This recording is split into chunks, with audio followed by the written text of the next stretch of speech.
Hello, conversationist. Yeah, it's been a while I've been on this platform. Yeah, it's been quite a while, but I thought I should. I'm glad I actually have the time to write it today. Being Teachers' Day, that's the 5th of October, 2025.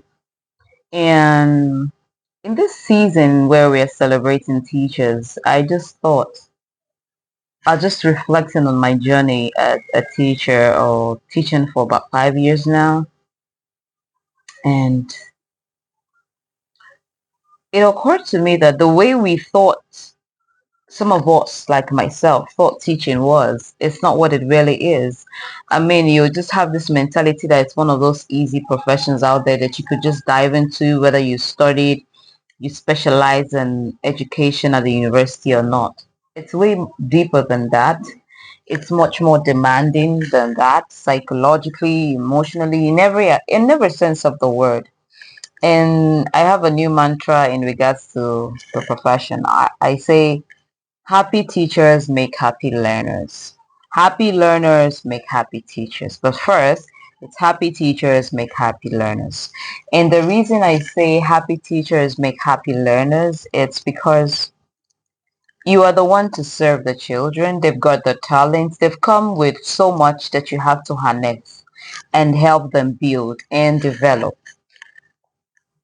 And I'm asking myself as I reflect on this noble profession,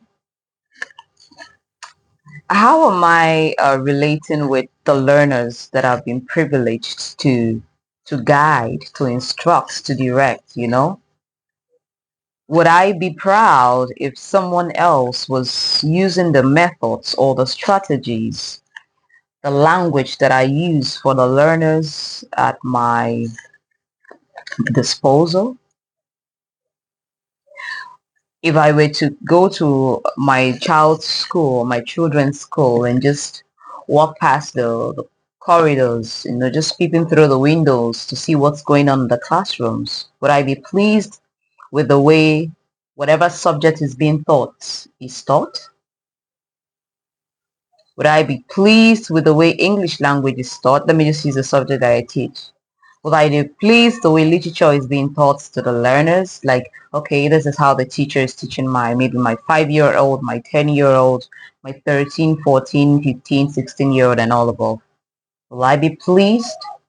And if I'm not pleased by some of the methods I use on other people's children, then it doesn't add up, does it? It really doesn't add up. Yeah.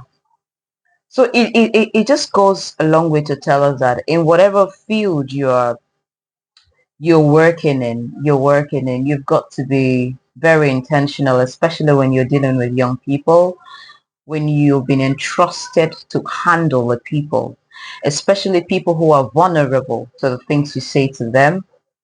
You just can't go to class with the assumptions, okay, I'm a new teacher, so I'm a young teacher, so some of the things I do can be excused. I could go out of the work ethics. I could bully learners. I could just throw words at them. I could be rude. I can just give up on some of them. Oh, this one is not intelligent enough, or this one does not catch the lessons as fast as others. This is a slow learner, and this is like this. These are the big guns, the higher achievers. These are the lower achievers. It's crazy. It's not the best. And I am looking at my journey from when I started teaching, because I've had the opportunity to teach online and offline, but my teaching online was just for a brief period, but I learned a lot. That 1 month I taught a native camp. I don't know how many of you have ever taught there, but I had the privilege of teaching a native camp. Yeah, it was a good experience. I didn't last long there because I had limitations with my gadgets. Wi-Fi connection issues, laptop wasn't the best. I was actually using a third hand laptop. I could say that, if not a fourth hand laptop, like for teaching online, and the modem, the network wasn't the best as well. So it's just it slowed down my progress teaching online, but it was a good experience with a few learners I was able to, teach. I'm like, okay, this is great. I could say I think I I taught a total of about 7 students, but I don't know. I think I got the chance to teach about, yeah, 7. I had about, there was a lady, there was a child, and all so on and so forth. I don't want to delve into that. But now teaching online, offline, going into the classroom every now and then, and with my present school and experience, the intentionality is just one that I admire without being told. The things and the way I pay attention to details. It's not the way it used to be in the past. I mean, you have to grow as a teacher.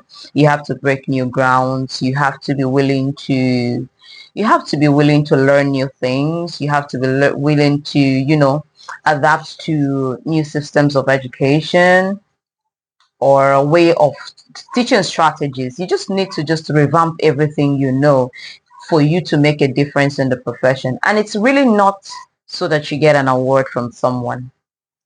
It's not so the students praise you. It's so that you actually deliver on the job that you've been called to do or that you claim you can do.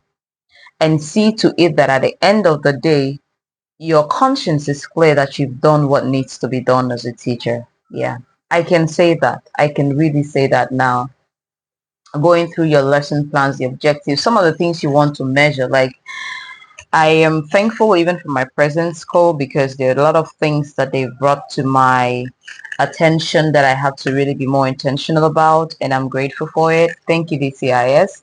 Yes, and I love. I've I have learned so much over the years what it means to be a teacher, and I have also seen that, like I said earlier, it takes so much more. This conversation, different people have different experiences in regards to this profession. People have different experiences. They've got different things to say, and you just can't say all in one short video. So it's just me trying to record and commemorate this day, which is Teachers Day. And God bless all teachers. God bless learners. And yes, happy teachers make happy learners, and happy learners do make happy teachers. I don't know where you're watching from and what profession you hold. What's your perspective when you hear somebody's a teacher? Do you have friends or family who are teachers?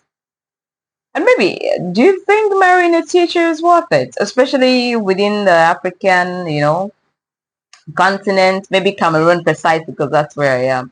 I just had to throw that question out there because the way we view teaching in Cameroon is quite different, for a lot of people. Yeah, that's just stereotypical that, oh, you're a teacher, oh, especially if you're a man. Hmm. They're like, oh, what opportunities are there for you apart from going through to the classroom?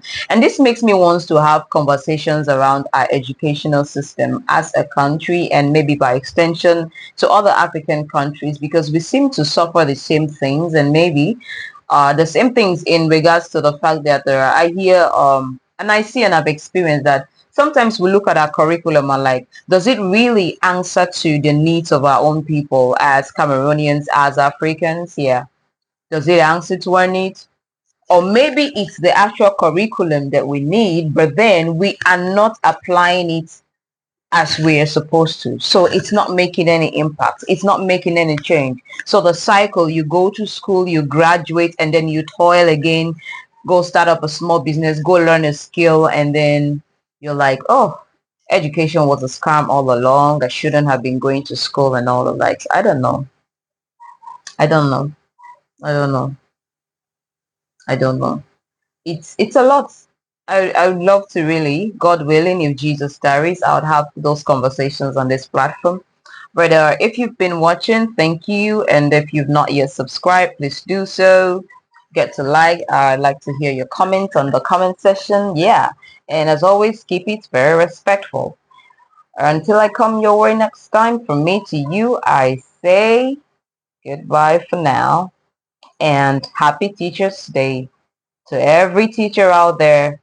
Happy Teachers Day to every human being who is a teacher in whatever capacity that they are able to teach.